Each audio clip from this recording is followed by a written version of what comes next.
With a sense of unease creeping up my spine, I take a seat at my desk and prepare to dive back into the story.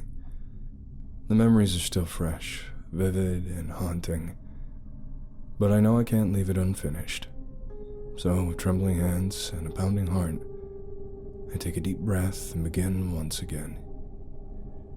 The two men escaped the chaotic scene and drove away with us in the back seat.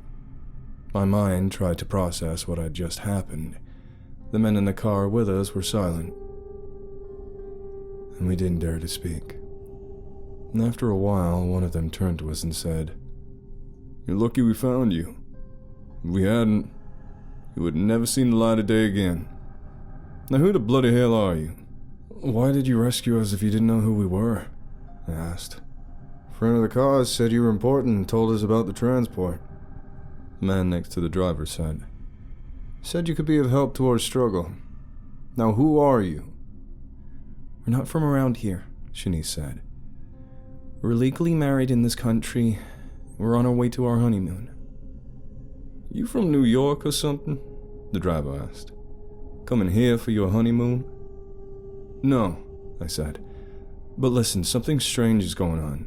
On our way here, something fell from the sky, and it..." I was interrupted by two strangely round helicopters appearing overhead.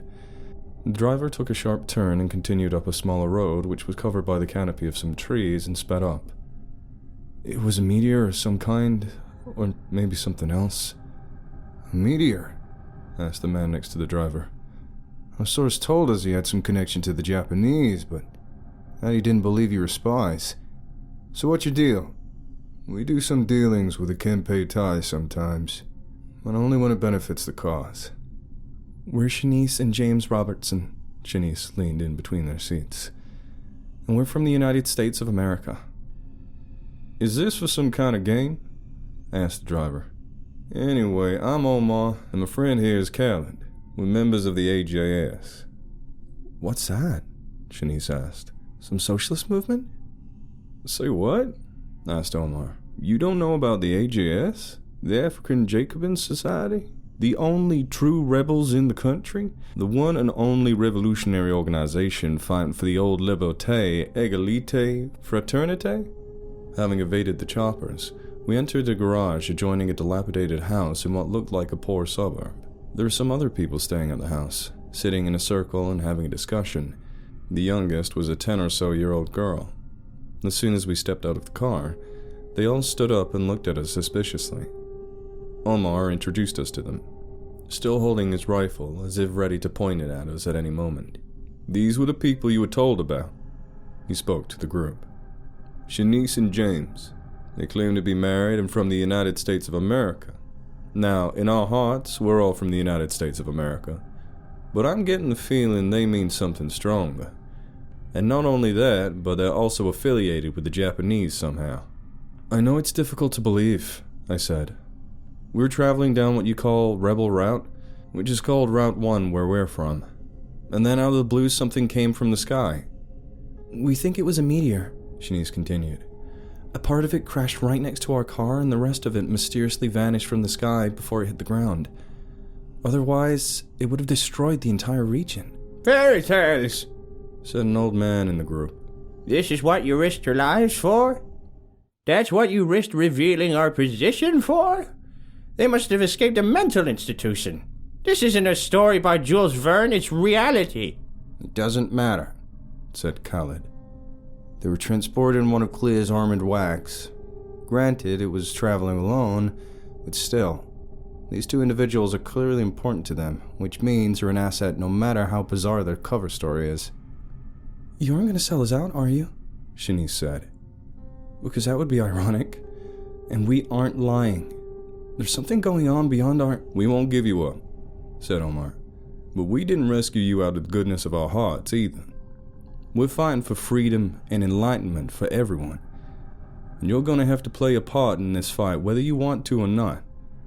I'm hoping you'll do it willingly. If you're Japanese spies, you should want to bring down our government just as much as we do." Shanice picked up her phone from the evidence bag. "We aren't spies. In our world, where we're from, the Empire of Japan, the British Empire too, dissolved a very long time ago. Democracy won, slavery was abolished, and the United States became one of the greatest nations on earth. That's the truth, she said as she held up her phone. And I can prove it to you right here and right now. She turned on her phone and unlocked it. This, just seeing the device turn on, seemed to create a bit of a reaction. Is that European? Asked a woman. I've never seen such a small VB before. It's American made, I said while Shanice went through her album. We call it an iPhone, but the more generic term for it is a cell phone. I'm guessing you have those as well? Oh, a mobile phone, said a little girl. Yeah, we have those, but they don't light up like that. And the most popular one is called a Dixie dialer. It's kind of both a calculator and a phone because you can access the netway on it. Okay, said Shanice. Watch this. She held up the display and then played a video she took during a large Black Lives Matter rally in Washington. Thousands of people, mostly African Americans, had shown up. American flags, the good version, could be seen everywhere, and the Capitol building could be clearly seen in the background. The group looked at the screen, confused and bewildered judging by the looks on their faces. I want to see it too, said the girl, whereupon Omar picked her up and let her watch as well. What's going on? This is our capital, Shanice said. Washington, D.C. I can't believe my eyes, said the old man. That building was burned to the ground long ago. How on earth is this possible? We don't know. It had something to do with that meteor. After the video finished, everyone was silent for a moment. Omar sat down on a chair with his face in his palms, most likely trying to make sense of what he had just witnessed. In a matter of minutes, a big part of their worldview had been shattered. The little girl spoke up before anyone else. You said slavery was forbidden in your world. But then why was everyone shouting outside those buildings? Shanice crouched down to face her. What's your name? Celine. Well, Celine, even on my Earth, where we defeated the South during the Civil War, people still treat our people unfairly. Just as the idea of the United States died here, the idea of the Confederacy never died on my Earth. An idea can't be killed very easily, for better or for worse. So even where I'm from, we still have to fight every day to keep racism at bay. It's real then, Khalid said. I don't know how else to explain it. Sure, we have moving pictures, but nothing comes even close to that. Certainly not on a small device. Not even the Japanese ones. What now? What does this mean? A discussion ensued. It was hard to keep up with what everyone was saying. Some argued for exploring the possibility to trade with our world. Some argued for showing the black community the video to inspire hope and get the revolution going, and some argued that it was all just some kind of trick, even after what they had seen. In the end, Omar raised his voice. We need to focus on the here and now. Eventually this can mean a number of things. Great things, to be sure, but for now, we have to focus on how to make use of this unique situation right now. I say we set up a trap for Clea. They'll be desperate to get their hands on Shanice and her husband. We can use that to negotiate the release of some of our leaders, maybe even Leon Moreau. We could decide on a place that's to our advantage and then we ambush them.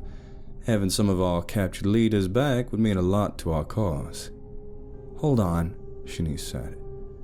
If we're going to be the bait here, we need some guarantees that once this is all over, you'll help us get back home. From there, if it's possible, we can establish some kind of alliance between our worlds. Omar stepped up to her and grabbed her shoulder. About a lot of truth. I promise we'll do what we can to help you both when it's time.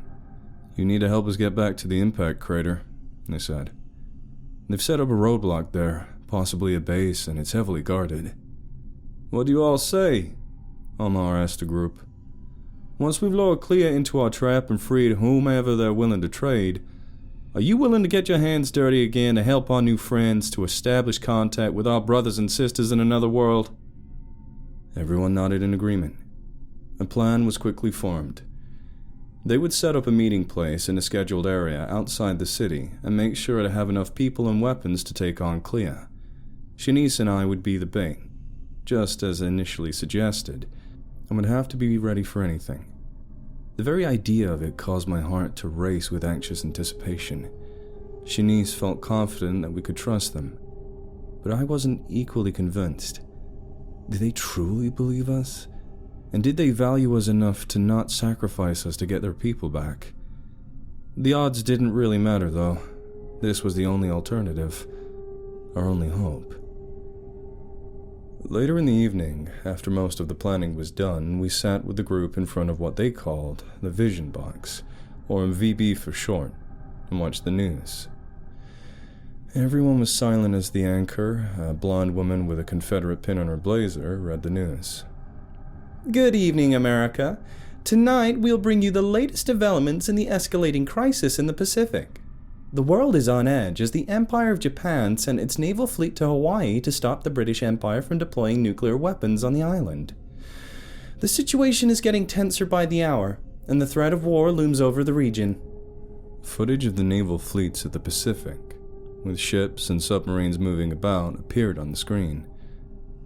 Emperor Sentoru has made it clear that he will not allow Hawaii to become a nuclear weapons platform, the anchor continued, and has issued strong warnings to both the British Empire and the Confederate States. The CSA has responded by mobilizing its own naval fleet into position, and tensions are high as the two sides stare each other down. A map of the Pacific with markers showing the positions of the fleets was shown as the anchor continued. The stakes could not be higher in this game of brinkmanship. With the world watching, the slightest miscalculation could lead to a catastrophic conflict that could engulf the entire globe. The Japanese fleet, led by the fearsome Tsukuba aircraft carrier, is a formidable force that has the capability to strike at Hawaii with devastating force. Meanwhile, the British fleet, which includes the newest and most advanced battleships in the world, is determined to protect their allies and their strategic interests in the region. Back in the studio, an expert commentator was interviewed. This is an incredibly dangerous situation. The Japanese are known for their fierce pride and their willingness to fight to the death. They see the deployment of nuclear weapons in Hawaii as a direct threat to their national security, and they will not back down easily. The CSA, these maniacs, said a young woman in the group who appeared to be Celine's mother. Don't they understand we're living on the same planet? They would rather see it destroyed than in the enemy's hands, said Omar, who had his arm wrapped around her shoulder. There's a new calculator game that's taking the gaming community in the Confederate States by storm, continued the news anchor. But it's also causing some controversy among certain groups.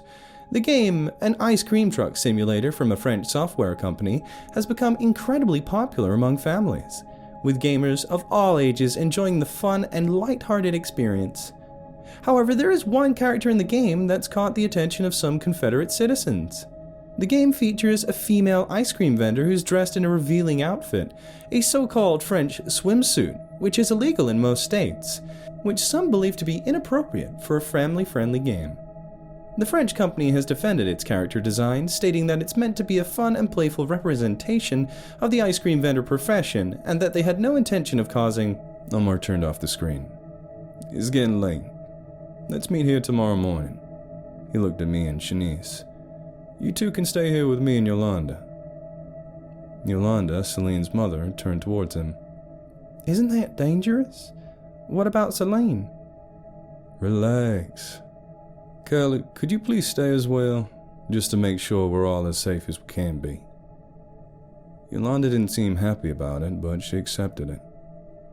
The next few days were a blur of preparation and anticipation. We trained with the African Jacobin Society and learned how to use their weapons. Shanice and I also shared our knowledge of advanced technology and strategies from our world, albeit only a very basic level, which seemed to amaze and inspire the group. Celine followed us everywhere and asked us endless questions about our world and lives, and Shanice was always happy to tell her stories. Finally, the day of the ambush arrived. Omar made contact with Clea and successfully made some kind of deal with them. The sun was shining almost mercilessly, and the air was thick with tension. Shanice and I were dressed in clothes provided by the group, and we both had weapons concealed on our bodies. We were ready for whatever came, although it didn't feel like it. I sat next to Shanice in the backseat of Omar's car. The radio was on, playing unrecognizable pop songs, and Khaled, next to Omar, held a burning cigarette outside his window. They seemed relaxed, albeit still worked up. Shanice held my arm tight. I tried to stay calm for her, but it was useless. My heart was racing, and I constantly had to wipe sweat off my forehead. We arrived at the agreed-upon location, a deserted industrial area outside of the city, 1 hour or so before Clea was supposed to be expected.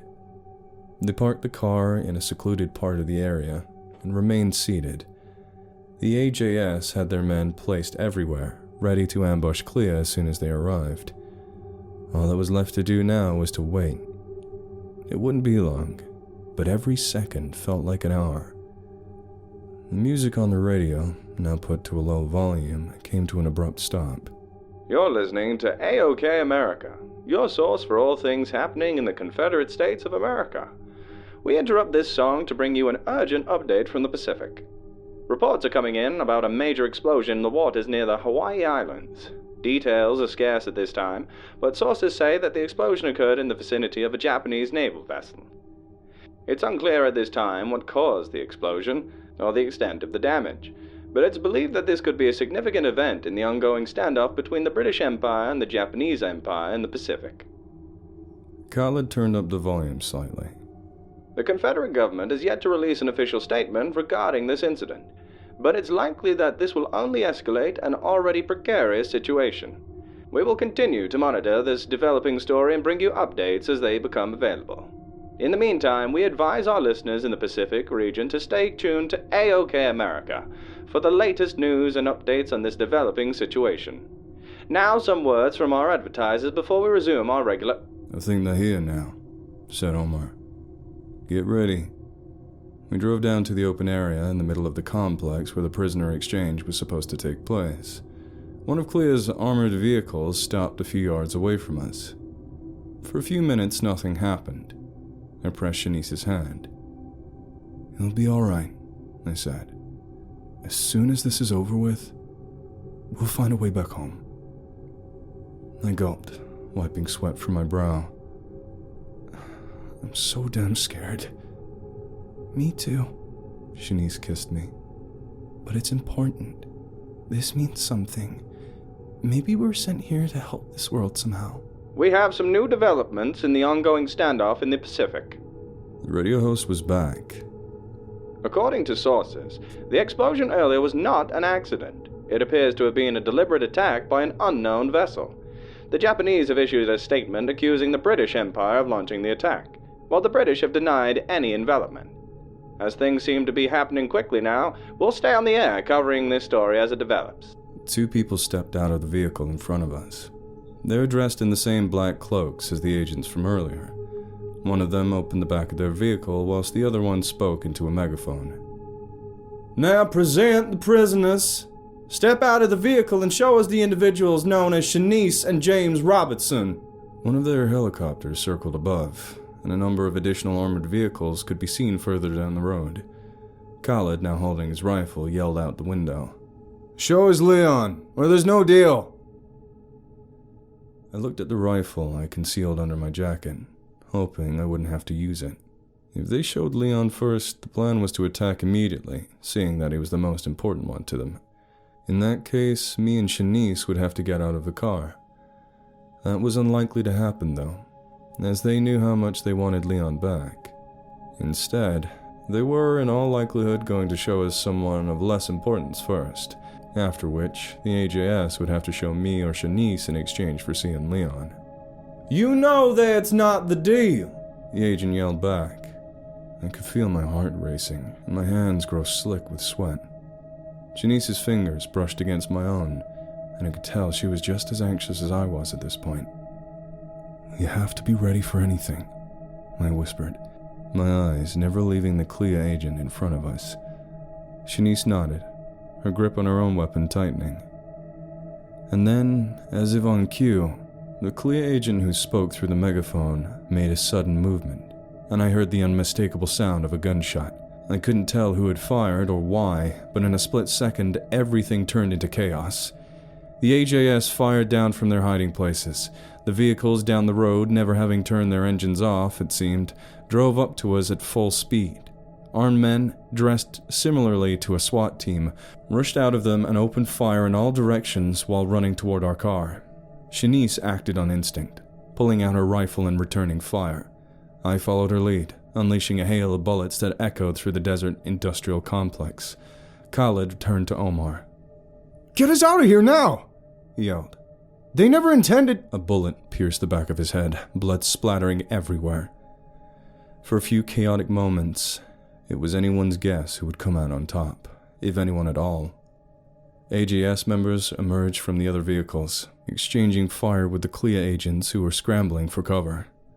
I caught glimpses of AJS members darting through the shadows, taking down their enemies with expert precision. But the Clea agents were no slouches either, and their own firepower was formidable.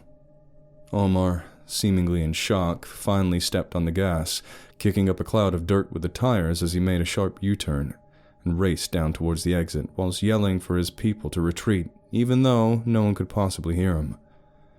Explosions and gunfire echoed behind us, but I didn't look back.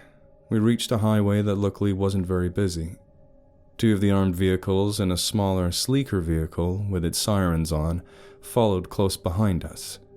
Omar took a sharp turn and drove down a ramp that led to a smaller road.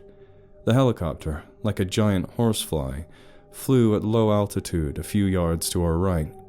Khalid's dead body was tossed here and there in its seat as the car turned and Omar had to push it away from him from time to time. I couldn't imagine a way for us to get out of this situation. More police cars appeared behind us as we were approaching Richmond. This was the kind of situation that never ended in favor of the pursued. BBN is showing some footage now, said the radio host with a trembling voice. There's images of a flash of light, followed by a massive eruption of water and a shockwave. The destruction is catastrophic. Now, I fear the worst. This is a nightmare. If this was a nuclear explosion, it is hard to overstate the magnitude of the damage. The fallout from such an event could have far-reaching implications for the entire world, as we've been hearing from experts all morning. We're now seeing images of smoke and debris filling the sky, and it's clear that this is truly a devastating event. Our thoughts and prayers are with all of those affected by this terrible tragedy. This is, no doubt, a critical moment in history, and it's important for the Confederate government to act swiftly and decisively to ensure the safety and security of all those in the Pacific. I couldn't quite fathom what they were saying in my state of shock, but Shanice picked up on it and said, "It's falling apart, James." The sun beat down on us as we careened through the streets of Richmond. I looked at Omar in the rearview mirror in front of him. His face was set in a grim expression as he navigated the twisting roads.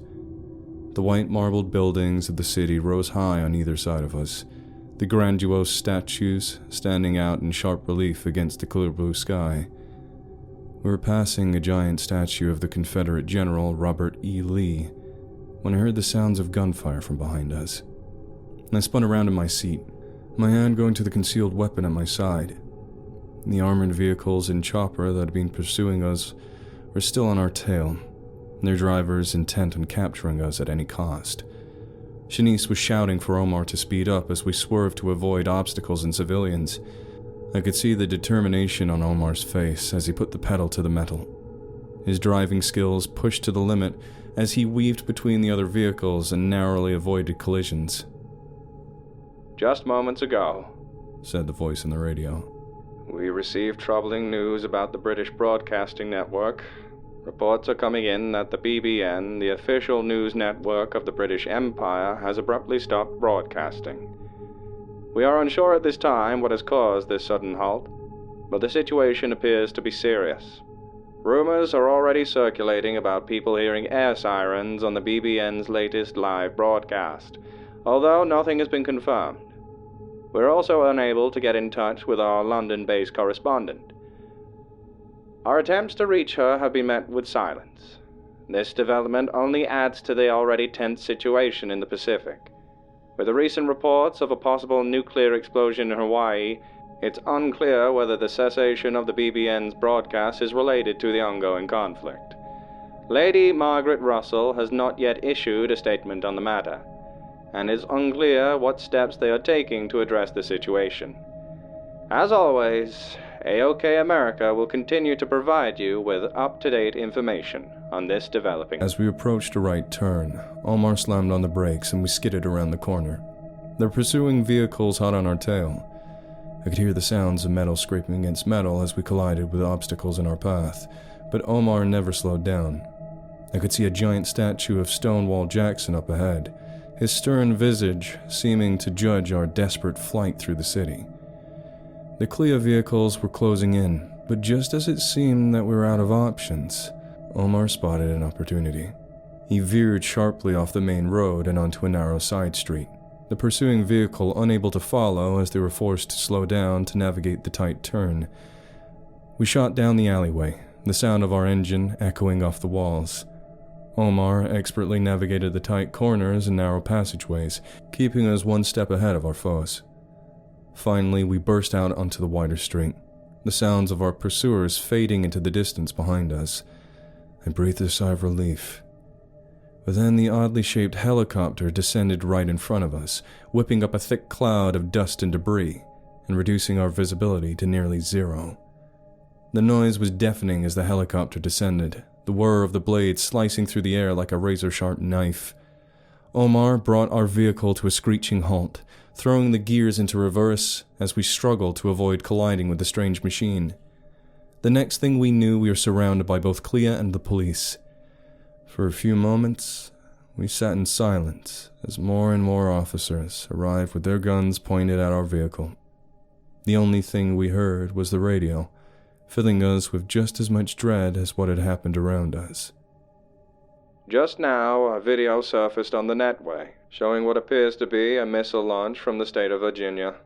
The video is grainy, and it's difficult to make out the exact details, but it's clear that these are some sort of long-range missiles being launched into the sky. I repeat that we have just received footage of a missile launch from Virginia. We do not know the intended target or the reason behind the launch, but we are working to get more information as soon as possible. Wait, hold on. We're receiving an emergency alert. Let me play this for you now. Beep, beep, beep. This is an emergency alert. All residents within a 100-mile radius of the following cities: Richmond, Virginia, and Washington, D.C. are ordered to seek immediate shelter. This is not a drill. Repeat, this is not a drill. Take cover now. This is an emergency alert. All residents within a 100-mile radius of the following cities: Richmond, Virginia, and Washington, D.C. are ordered to seek immediate shelter. This is not a drill. Repeat, this is not a drill. Take cover. Step out of the vehicle now! Yelled a uniformed man into a megaphone. You are surrounded and we will use force if necessary. This ends now! Omar looked down at his dead friend, only sadness visible on his face. Then he turned to us.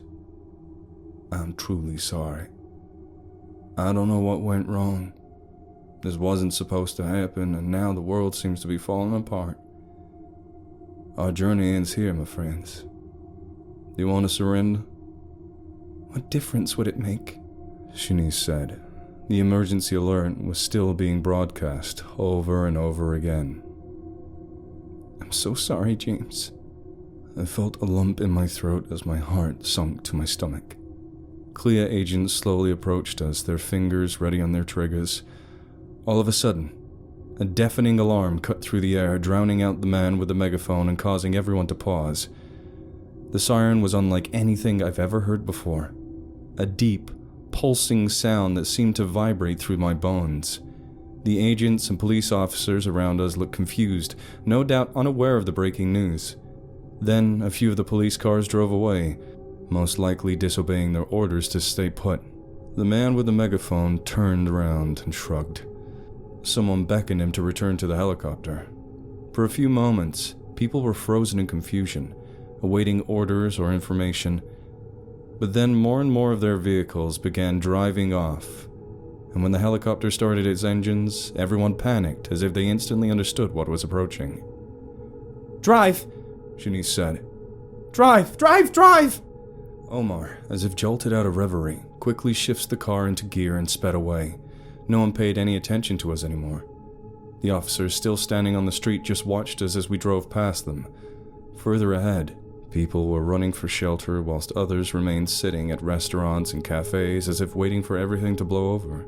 As we drove past an imposing building, I craned my neck to take a closer look.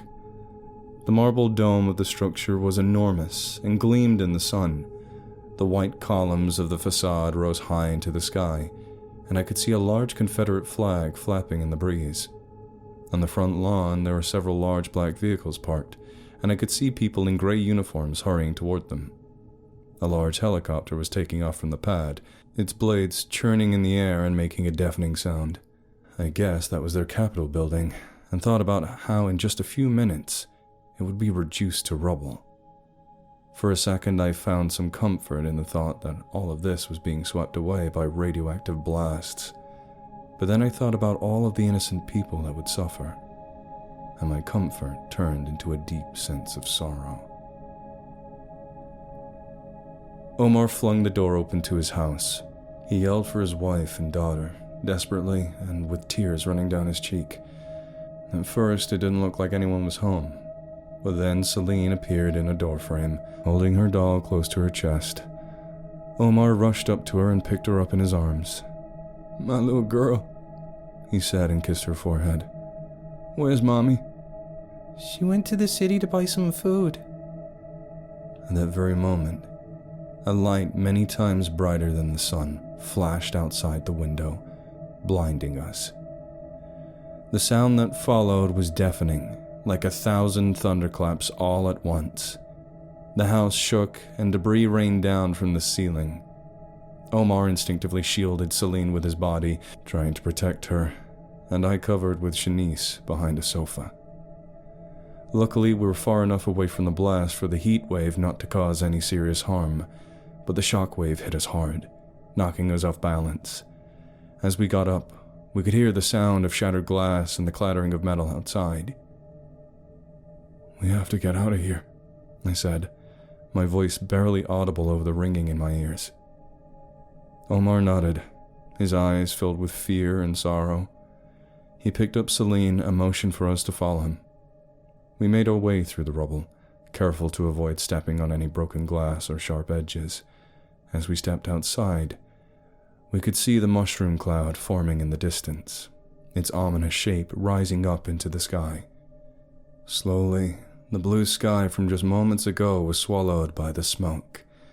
Smoke from the firestorm in the city, and as the sun shone through it, the landscape was colored a sickening shade of orange. Outside, the scene was one of complete devastation.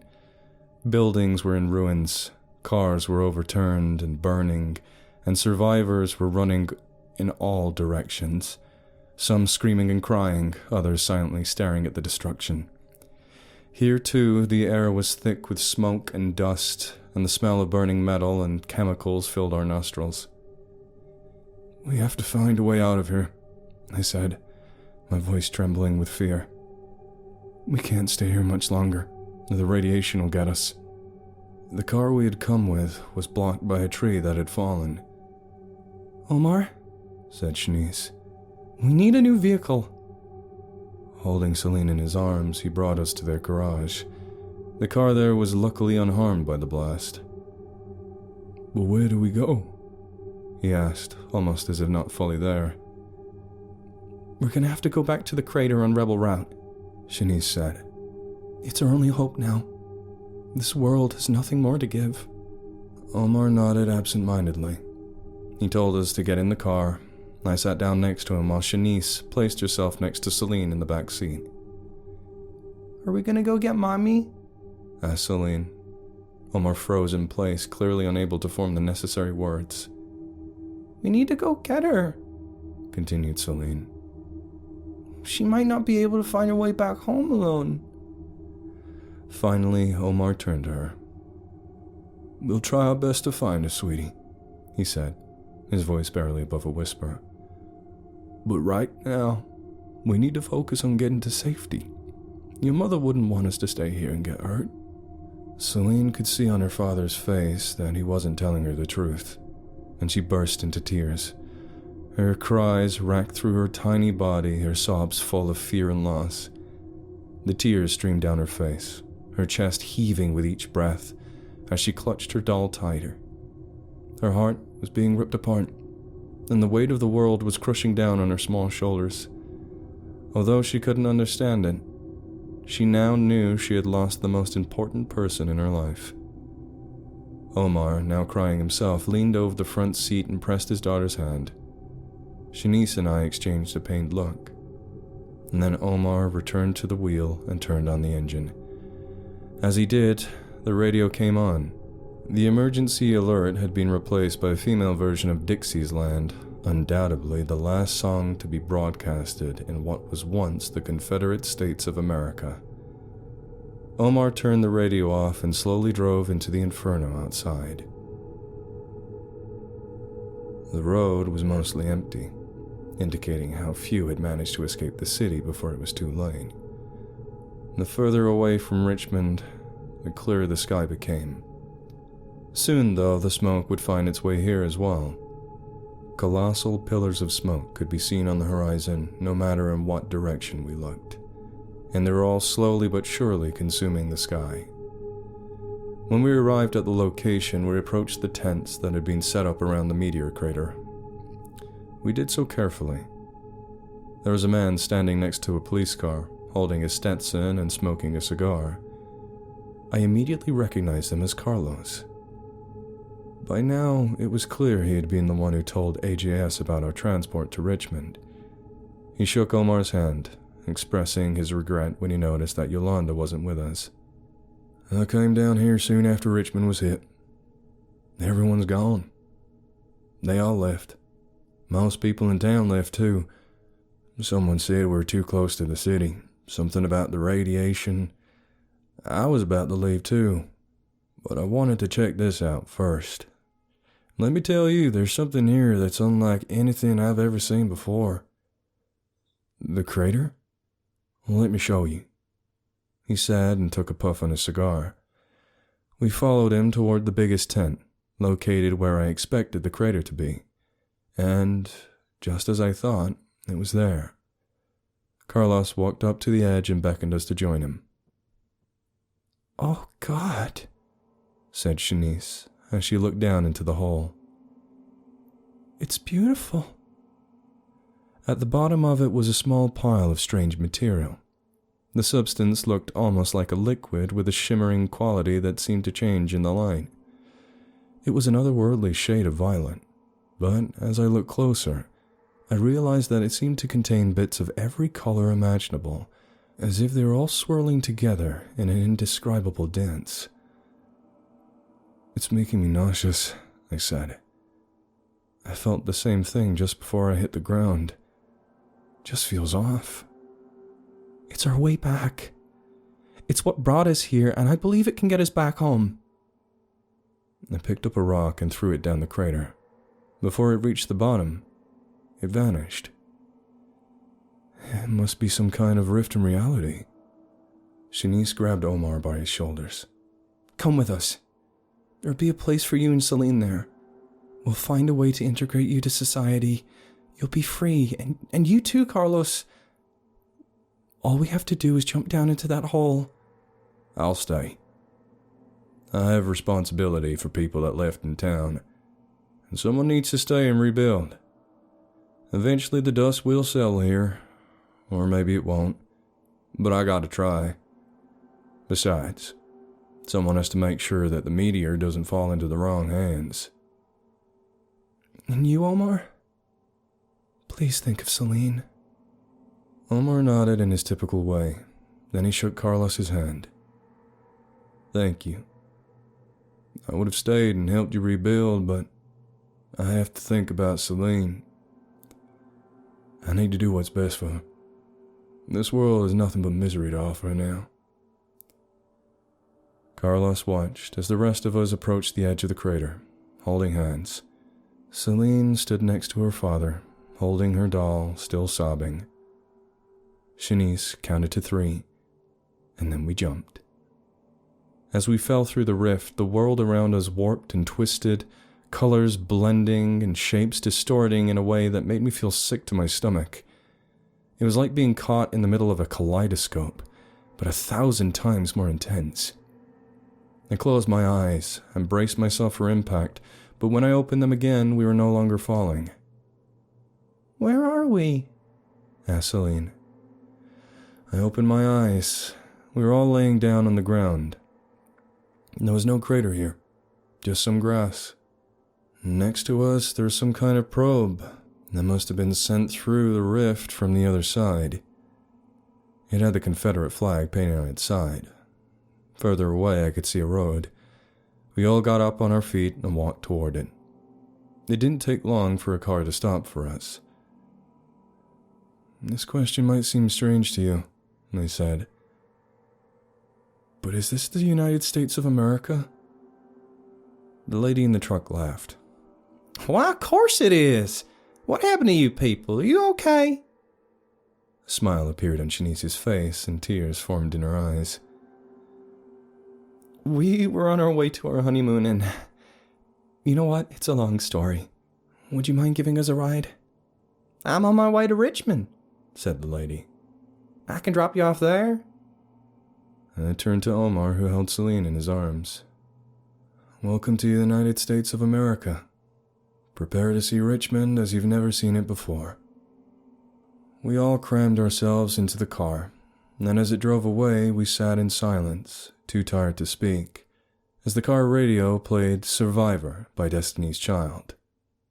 Shanice rested her head on my shoulder, and, listening to the lyrics of the song, I somehow knew that everything would be all right from now on.